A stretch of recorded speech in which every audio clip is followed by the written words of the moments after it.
사람들은 대개 새해를 맞으면서 새로운 계획과 꿈을 세우곤 하죠. 신자들은 특별히 신앙 성장을 위해서 혹은 더 많은 은혜를 받기 위해서 신앙적인 목표를 새롭게 세우거나 경건을 위한 새로운 결단을 내리곤 합니다. 개인적으로나 공동체적으로나 지난 한 해는 매우 힘들고 어려운 시간들이었을 것 같아요. 그러나 확신하건대 금년에는 하나님께서 우리 모두에게 더 풍성한 은혜를 베풀어 주실 줄 믿습니다. 작년 한 해 동안 혹은 지금까지 우리가 어떤 삶을 살아왔건 지금까지 인도하여 오신 하나님의 은혜가 크지만 은혜가 풍성하신 하나님께서는 금년에는 특별히 우리에게 더 많은 은혜를 베풀어 주실 줄 믿습니다. 믿습니까? 왜 그럴까요? 왜 그럴까요? 세 가지 이유를 제가 말씀을 드리겠는데요. 첫째는 하나님의 은혜의 풍성함 때문이에요. 16절 말씀을 우리가 같이 다시 한번 읽어보겠습니다. 16절입니다. 시작. 우리가 다 그의 충만한 데서 받으니 은혜 위에 은혜로라. 하나님은요, 은혜가 충만하신 하나님이세요. 때로는 우리가 잊어버리기도 하고 잘 모를 때도 있지만요, 하나님은 정말 은혜가 풍성하신 하나님이시라는 것이에요. 제가 스코틀랜드의 그 세인트 앤드루스 대학에 유학을 가는 그 첫 해에 영국의 윌리엄 왕자가 같은 대학에 들어왔거든요. 근데 이 소식을 들은 영국의 수많은 처녀들이요, 자기도 세인트 앤드루스 대학에 들어가서 이 윌리엄 왕자를 만나보겠다고 다 거기에 몰려들었어요. 그때 이제 캐서린 미들턴이라는 그 여자도 같은 학교에 입학했는데, 이 여자가 평민이었음에도 불구하고 왕자와 만나서 결국에 8년 만에 결혼을 하게 되는 거죠. 거기 학교 바로 앞에 보면은요, 시내 중심에 작은 슈퍼가 하나 있었는데요. 우리로 치면은 에브리데이 이마트 그런 정도의 슈퍼가 하나 있었는데, 윌리엄 왕자도 거기 와서 종종 물건을 사곤 했었나 봐요.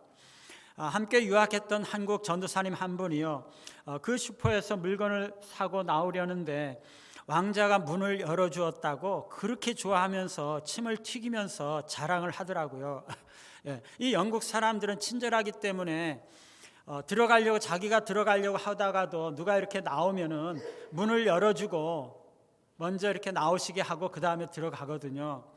그런데 이 전도사님이 처음에는 그 사람이 왕자인 줄을 몰랐는데 나중에 보니까 문을 열어준 그가 왕자였다는 것이에요. 여러분, 그런 일이 종종 있잖아요. 기차에서 옆자리에 앉은 허름한 옷을 입은 어떤 사람과 대화를 나누다가 보니까 알고 보니까 너무나 유명한, 너무나 높은 분이셨다는 것을 알게 되는 거죠. 과거에 어떤 선비는요, 주막에서 허름한 옷차림의 사람과 장기를 한참 두었는데 나중에 알고 봤더니 이 사람이 임금님이셨어요. 그래가지고 궁궐로 초청을 해가지고 장기를 두자고, 그래가지고 평생 장기 친구가 되었다는 것이에요. 처음 볼 때는요, 그냥 평범한 사람인 줄 알았는데 알고 봤더니 정말 내가 감당할 수 없는 너무나 훌륭하고 너무나 높고 유명하신 분이셨다는 거죠. 여러분, 하나님이 바로 그런 분이세요. 우리는요, 누구나 하나님이 좋은 분이다라고 알고는 있지만 그분이 얼마나 좋으신 분이신지, 얼마나 은혜와 사랑이 많으신 분이신지, 얼마나 자원이 많으신 분이신지 막상 실감하지 못할 때가 너무나 많은 거죠. 그냥 막연하게 좋으신 분이다 그렇게만 생각을 했는데 막상 하나님을 깊이 만나고 나면은요, 그래서 정말 깊이 알고 나면은요, 하나님의 은혜와 사랑은 너무나 엄청나고 한이 없으시더라는 것입니다. 여러분, 그런 하나님을 만나보셨나요? 늘 만나고 계신가요? 하나님은요, 정말 은혜가 풍성하신 하나님이세요. 하나님의 은혜의 샘은 마르는 적이 없어요. 아담과 하와 이후에 수많은 인류가 하나님의 은혜의 샘에서 길어 마셨는데도요, 그 샘은 고갈되지 않아요. 뿐만 아니라 우리와 우리 후손들도, 그리고 앞으로 올 수많은 하나님의 백성들까지도 그 동일한 샘물에서 은혜를 길어 마시게 될 거예요. 그래도 고갈되지 않는 거죠. 하나님은요, 은혜를 베푸시는데 결코 인색하지 않으세요. 그분은요, 한 번 은혜를 베푸셨다고 다음에 은혜를 베푸시는 것을 결코 주저하지 않으세요. 사람들은요, 거린이 와서 한 번 구걸하면 돈이나 음식을 주는데요, 그 거린이 다시 오면 대개는 음식이나 돈을 안 주고 그냥 거절하는 것이에요.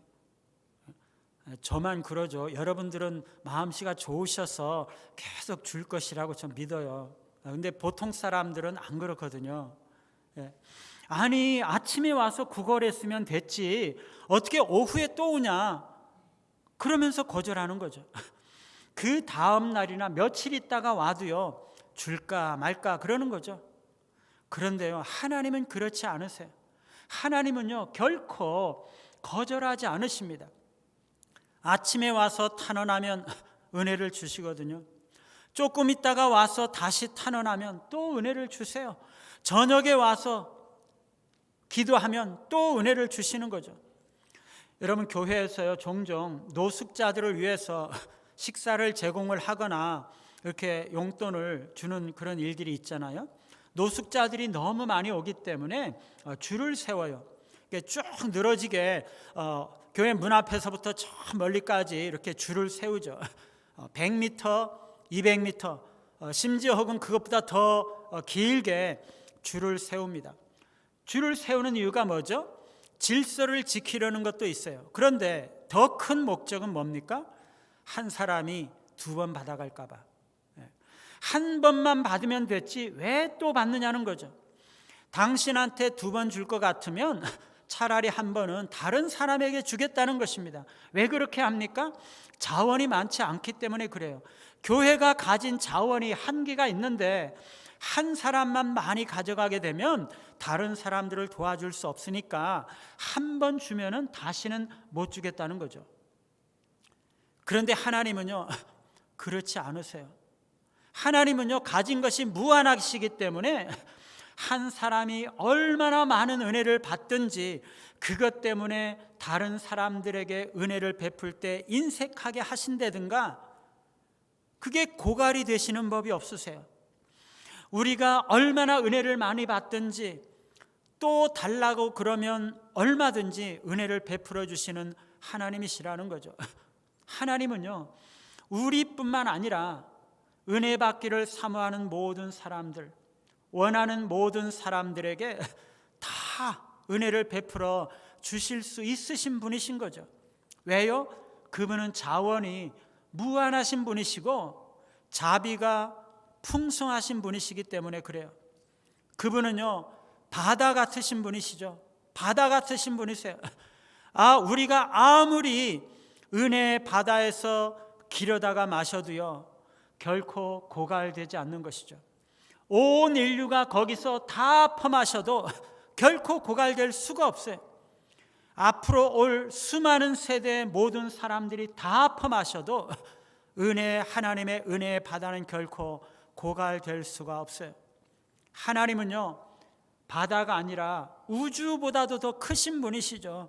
하나님은 우주 안에 어디에나 계시는 분이시잖아요. 하늘에 계신 하나님은요, 초월적인 하나님이시기 때문에 이 어느 한 공간에만 제한되어서 존재하시거나 어떤 한 피조물도 하나님을 간직하거나 제한할 수는 없어요. 하나님은요, 이 세상, 이 우주에 어디에나 계시는 하나님이신 거죠. 그래서 그 하나님의 은혜와 사랑은요, 이 우주 안에 충만하게 넘쳐 흐르고 있는 것이에요. 하나님의 은혜의 바다는요, 이 우주 전체까지 확장되는 것입니다. 오늘 말씀에 보면은요, 우리가 다 그의 충만한 데서 받는다라고 말씀하죠. 하나님은요, 은혜와 사랑이 충만하신 분이세요. 온 우주에 충만하신 분이세요. 여기서 충만함이라는 것은요, 하나님의 본성과 사랑의 완전함을 말하는 것이에요. 하나님은 사랑이시라. 하나님은 사랑 그 자체이시거든요.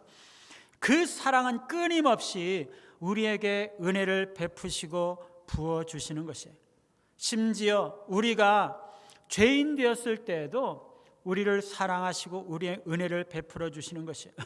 우리가 어떤 어려운 일을 당할 때에도, 어떤 위험한 일을 당할 때에도 하나님은 우리에게 은혜를 베풀어 주시는 거죠. 시편 23편에 보면은요, 다윗이 내 잔이 넘치나이다 그렇게 고백하지 않습니까? 내게 주신 하나님의 은혜가 넘칩니다, 그런 뜻이죠. 하나님의 은혜로 만족함과 기쁨이 넘친다는 것이에요. 주께서 내 원수의 목전에서 내게 상을 차려주시고 기름을 내 머리에 부으셨으니 내 잔이 넘치나이다. 원수, 곧 사나운 짐승들이 어두움 속에서 생명을 노리며 호시탐탐 엿보고 있는 그런 가운데서도 목자가 풍성한 꼴을 공급하고 거기서 지키고 있기 때문에 양들은 풍성한 풀들을 뜯을 수가 있고, 또 기름을 발라서 수많은 곤충과 벌레들로부터 양들을 보호해 주기 때문에 양들은 너무나 만족하고 기쁨에 넘치는 식탁과 삶을 살아갈 수가 있다는 거죠. 오늘 말씀에 은혜 위에 은혜라는 표현은요, 하나님의 은혜가 단회적인 것이 아니라 계속적으로 우리의 삶에 넘치도록 주어진다는 사실을 말하고 있는 것이에요. 하나님은요, 한 번 은혜를 주시면 그것으로 끝이 아니라는 것이에요. 하나님은 너무나 자비로우신 분이시고 너무나 은혜로우신 분이시기 때문에 한 번 은혜를 베푸시고도 또 베푸시고 또 베푸시고, 은혜 베푸시는데 제한이 없으시고 결코 인색하지 않으신다는 것이에요. 어제 우리가 은혜를 받으면 오늘은 안 주시는 게 아니라 또 주신다는 것이에요. 어제도 주시고 오늘도 주시고 내일도 또 주신다는 것입니다. 작년에 은혜를 받으면 금년에는 안 주신다는 것이 아니라 또 주신다는 것이에요. 작년에도 주시고 올해도 주시고 내년에도 또 주신다는 것입니다. 한 번 주시고 또 주시고 또 주시고 계속해서 하나님은 은혜를 주신다는 것이에요. 여러분은 하나님의 은혜를 길어 마시고 있습니까? 우리가요, 마치 하나님을 동네 아저씨처럼 대하고 있지는 않습니까? 동네 아저씨는요, 우리가 그냥 막연히 그분은 참 친절하고 좋은 분이다 그렇게 알고는 있지만 한 번도 가까이 나아가서 깊은 대화를 나눠본 적이 없는 그런 분이거든요. 그냥 별 관심 없이 지내는 거죠. 마주치면 인사는 하기는 합니다. 그런데요, 그 동네 아저씨를 그냥 막연히 좋은 분으로만 알았는데요, 어느 날 한번 작정하고 만나서 깊이 이야기를 나눠봤더니 그 인상 좋은 동네 아저씨가 엄청난 갑부요, 엄청나게 유명한 회사의 회장님이라는 것을 알게 되는 거죠. 여러분, 혹시 하나님을 동네 아저씨처럼 대하고 계시지는 않으세요? 하나님께 나아가시기 바라요. 하나님을 직접 만나보시고 깊은 대화를 나눠보시기를 바라요.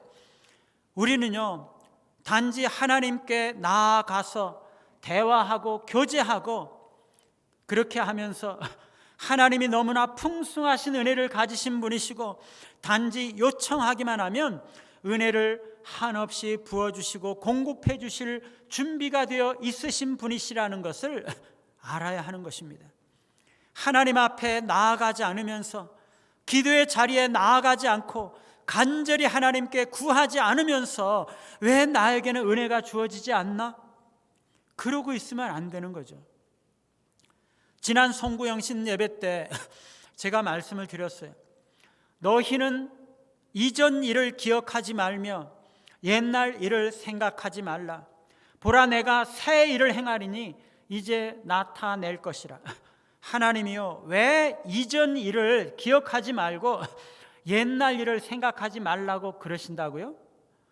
새 일을 행하실 것이기 때문에. 작년도에 하나님이 너무나 큰 은혜를 베풀어 주시고 지금까지 하나님께서 너무나 큰 은혜를 베풀어 주셨을지라도 이제 놀라운 새 일을 행하실 것인데, 그래서 그 은혜가 과거의 모든 은혜보다 훨씬 더 크신 은혜를 베풀어 주실 새 일을 행하실 것이기 때문에 이제 과거 일은 기억할 필요도 없고 생각나지도 않을 만큼 이제는 놀라운 은혜를 받게 될 것이다, 그런 말씀이세요. 심지어 우리를 구원하신 그 구원의 은혜, 그 은혜조차도 다 잊어버릴 만큼 크고 놀라운 은혜를 새롭게 베풀어 주시겠다는 것입니다. 사랑하는 여러분, 하나님은요, 은혜가 풍성하신 분이세요. 하나님은요, 은혜 위에 은혜를 베풀어 주시는 분이세요. 하나님은요, 우리에게 새로운 일을 행하기를 원하시는 분이세요. 금년 2025년도가 바로 그런 한 해가 될 줄로 믿습니다. 사랑하는 여러분, 새로운 한 해를 맞이하면서 하나님의 은혜가 우리를 붙들고 계시고 부족함이 없이 우리를 채우실 것임을 확신하시고 붙드시기를 바라요. 새로운 한 해 우리가 어떤 일을 당할지라도, 어떤 어려움이 있고 어떤 새로운 도전과 상황을 만날지라도 하나님의 은혜가 언제나 우리를 붙드시고 계시는 것을 믿고 붙잡으시기를 바랍니다. 단지 하나님 앞에 나아가시기 바랍니다. 하나님께 나아가서 간절한 마음으로 하나님의 도우심이 필요하다고 아뢰고 전심으로 하나님을 의지하며 나아가시기를 바라요. 단지 우리가 하나님 앞에 나아가기만 하면 하나님은 우리에게 은혜를 베풀어 주실 것입니다. 단지 우리가 하나님께 간절히 구하고 전심으로 하나님을 의지하기만 하면 하나님은 우리에게 은혜를 베풀어 주실 것이에요. 왜냐하면 하나님은 은혜가 풍성하신 하나님이실 뿐만 아니라 자비와 긍휼이 풍성하신 하나님이시고 자원이 풍성하신 하나님이시기 때문에 그래요. 오늘 말씀 두 번째는요, 율법의 완성과 은혜의 새 시대 때문에 하나님께서 금년도에도 은혜를 베풀어 주신다는 것이에요. 17절에 보니까 율법은 모세로 말미암아 주어진 것이요 은혜와 진리는 예수 그리스도로 말미암아 온 것이라. 예수 그리스도는요, 은혜의 새 시대를 가져오신다는 것입니다. 율법의 시대를 완성하고 은혜와 진리의 시대를 가져온다는 것이죠.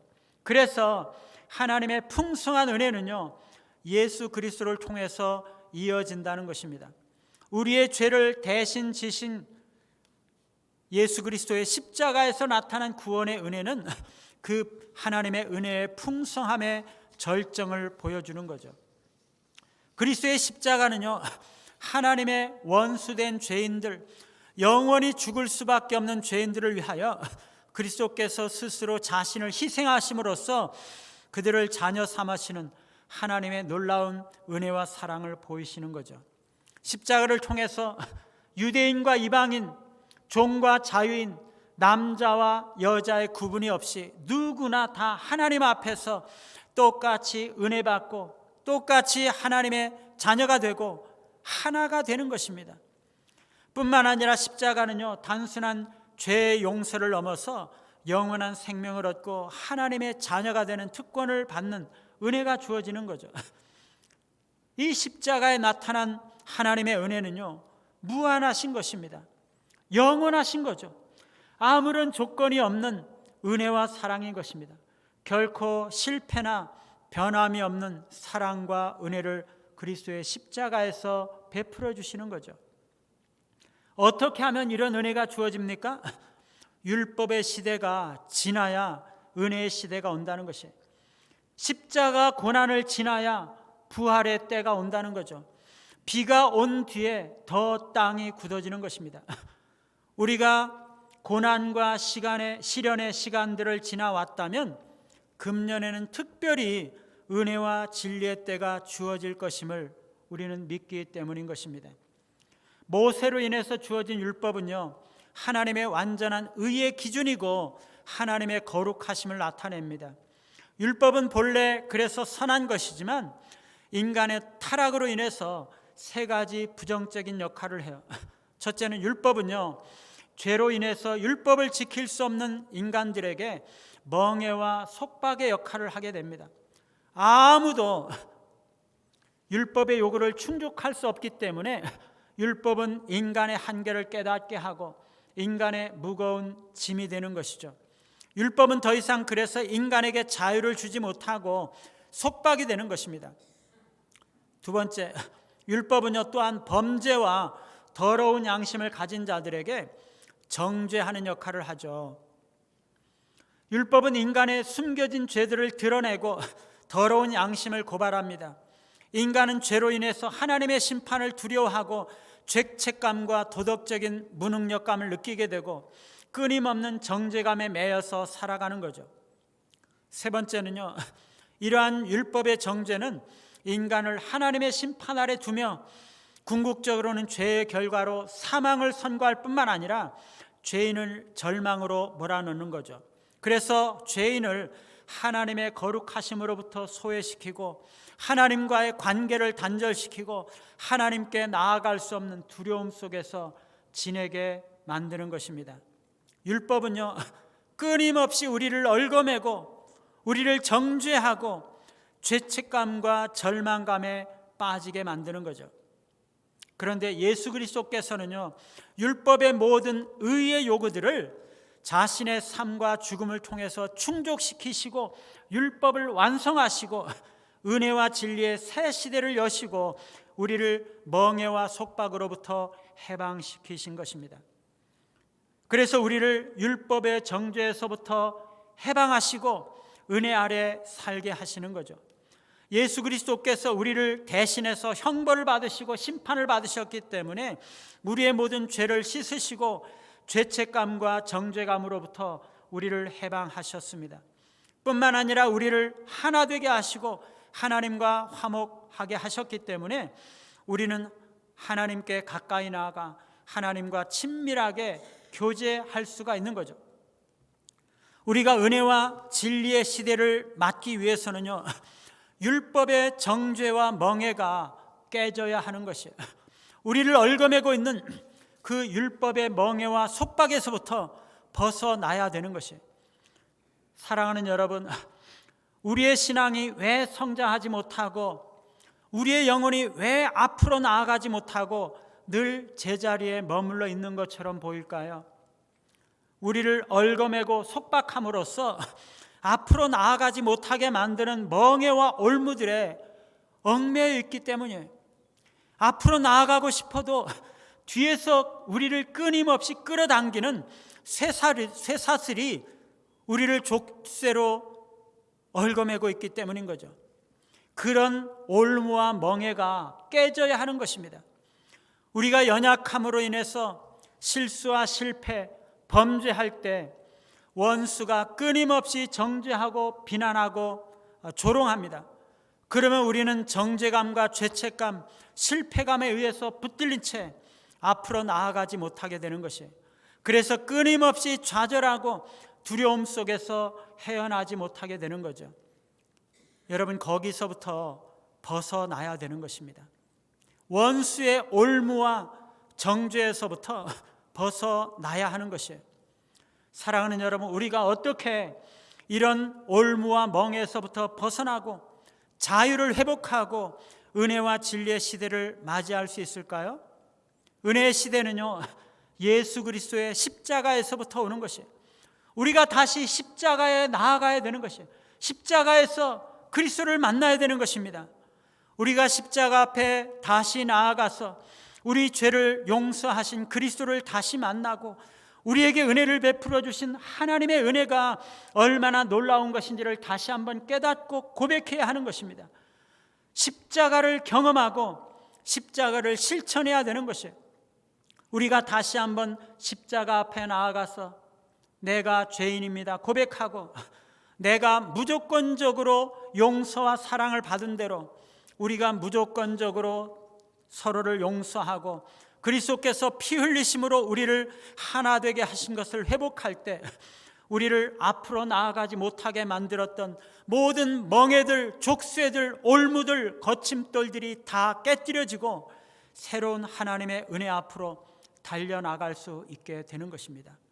십자가로 나아갈 때 우리에게 자유를 누리지 못하게 만들었던 모든 멍에들이 깨뜨려지고 예수 그리스도로 말미암아 해방과 자유를 맛보게 되는 거죠.